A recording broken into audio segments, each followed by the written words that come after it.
But what the majority of them have in common is the fact that they are all technically abandoned. And with no one looking at shelters, with no one guarding them, I'm left wondering if there are actually sinister things happening below us going completely undetected. And though the idea of people living underground may seem like a stretch, it is actually a very real thing. I mean, just think about it. This underground landscape is an unmonitored, lawless terrain. You don't have cops down there, you don't have rules down there, and you can get away with practically anything. And the deeper you go, the truer this sentiment becomes. So what's stopping criminals from moving into these hidden structures?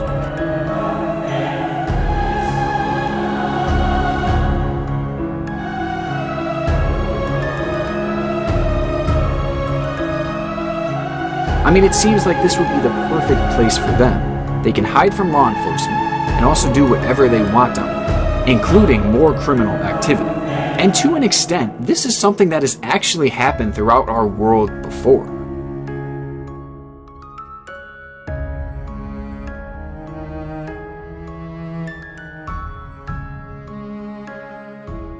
There are so many abandoned structures below us that the majority of them are unmonitored and unthought of. The idea of murderers living here, and even cults calling these structures home, is something that has happened and may be happening here in the United States as we speak. And the idea of this actually sounds somewhat sustainable to me. I mean, you hide below the surface for long periods of time, and you only have to come up when you need to get supplies. So you can stock up, go well below the surface, and never be seen by anyone. Not to mention the likely theory that the US government has hidden bases below us, bases that have no known purpose. This all sounds scary, and in a lot of ways it is.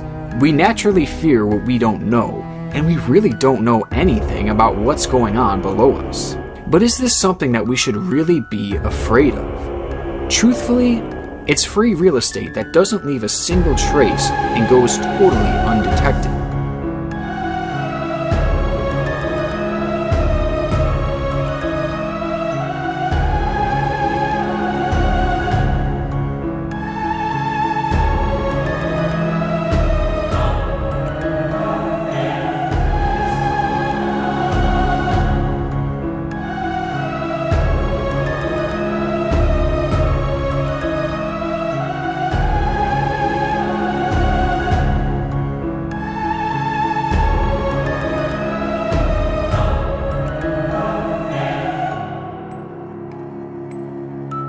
But I'm really questioning how this could not be true, at least on a small scale. I mean, if you wanted to hide from the police, why wouldn't you go below the ground where they would likely never find you? I don't know, am I crazy for thinking that? But another idea. It is already known that some drug dealers have smuggle tunnels. I mean, the size of them was crazy. Like, I was reading about one example where there was a full school underground, and truth is, some had hidden intentions that the public could never know about.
If you ever happen to be in the Cook Islands in the Pacific, take a look at a $20 bill. You'll see Ian is like a representative from Pride Genetics, told the Great Falls Tribune that its path from the Americas is somewhat of a mystery, as there are no frequencies of the haplogroup in either Alaska or Canada. The company's spokesperson continued, "Today this Native American line is found only in the Americas, with a strong frequency peak on the eastern coast of North America." Some natives hold that the first people there came out of the ground. These are stories related to origin and creation stories all over the Americas. Native tribes have clear stories about how they got here, coming out of caves or up through springs and underground sources. Childs said that, "We think of the arrival of the first people as one group braving their way across a land bridge, when in fact it was many groups, many different languages, and technologies arriving at different times from different directions." So, perhaps the truth is that the story of the arrival of humans in the Americas is multifaceted, from regions in the north of the Americas, such as Canada and Alaska. Furthermore, this lineage actually appeared in what is now Arizona some 17,000 years ago. And people from this group are one of 4 major native populations, known as clans, which spread across the Americas many millennia ago. Interestingly, most modern Native Americans can trace their lineage back to one of these clans. They are named Sachi, Chia and Ina. And the Ina group is named after an important figure in Polynesian mythology, who is said to symbolize the first woman.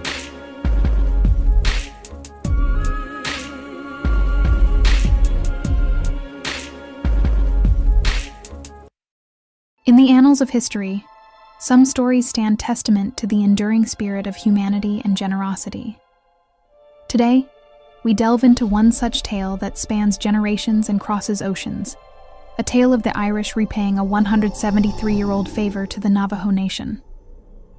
Our story takes us back to the mid-19th century, when the devastating Great Famine gripped Ireland. During this dark period, the Navajo Nation, despite grappling with their own challenges, extended a helping hand, sending aid to the Irish people. The Navajo Nation, showcasing a remarkable spirit of empathy and solidarity, managed to gather $170, a substantial amount at that time, to aid the Irish people in their hour of need. This act of kindness forged a bond, a connection that would stand the test of time.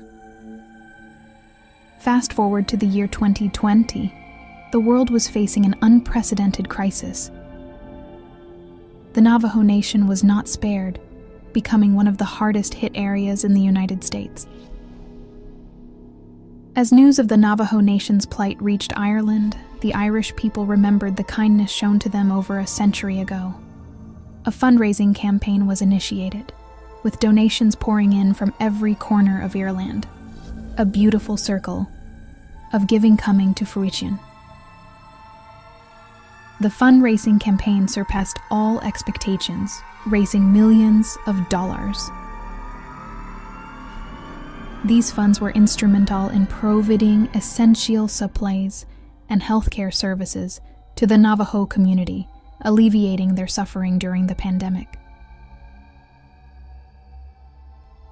This heartwarming tale of the Irish repaying a 173-year-old favor to the Navajo Nation is a shining example of humanity's capacity for kindness and solidarity. It reminds us that acts of generosity resonate through time, forging bonds that can indeed stand the test of time. We hope this story has warmed your heart as much as it did ours. I've done how many videos on underground tunnels, even in my own town.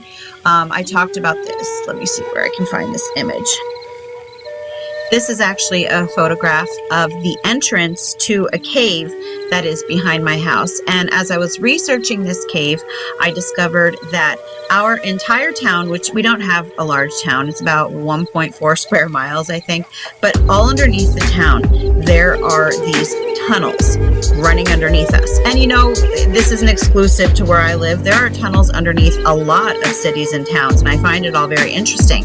But one of the things that I found the most interesting when it came came to my town was that when I was looking into the tunnels, I found out that they were used for mining slate, and it said that people who owned them purchased the tunnels from someone else.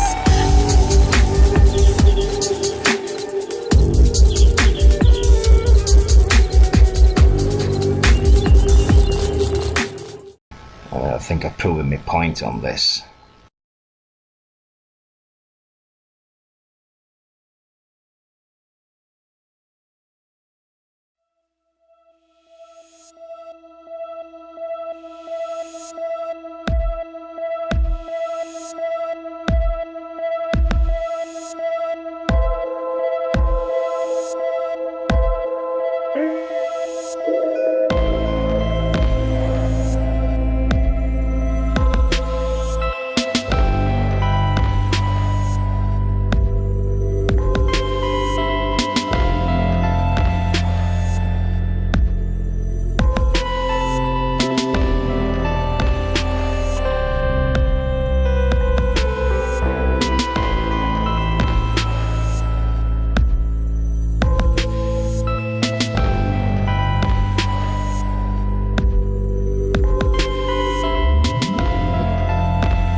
governing body will be created to enforce them.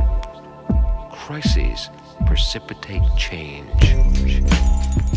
Here in the United States are secret military bases set up to be completely undetectable so that classified information won't get out. Some believe these hidden bases are used to deal with extraterrestrial life. This is due to the high level of secrecy surrounding these bases. Their purposes and locations are completely unknown, but the secrecy surrounding them has led many people to believe that they are dealing with something big. Perhaps this is alien life, or secret technology, or just something completely new to us all. In a way, these structures are a serial killer's dream. They can murder someone and hide underground, then travel for miles without detection to another spot to commit another murder and just repeat the cycle. You have a foolproof place to hide, and the tunnels would provide a hidden way to travel. But they are all empty.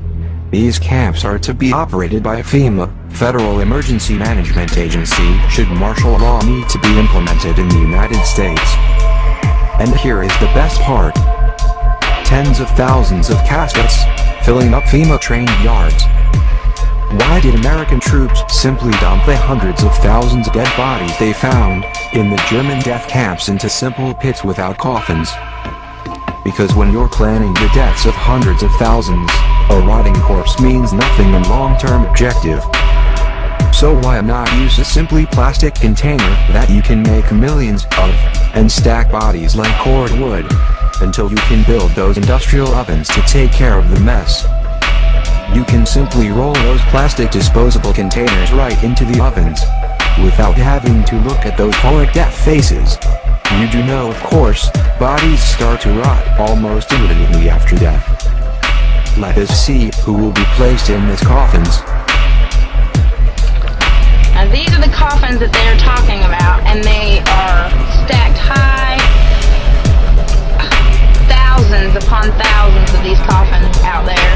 And this is just totally amazing. I cannot believe that they are out there like that. And nobody has questioned it. Nobody has questioned it. And endlessly commercial, many screaming, cajoling, and offending. And most of all, for true, you'll see a few things you will enjoy. They will be very, very few. And if you think I exaggerate, I only ask you to try. I can assure you that what you will observe is a vast wasteland.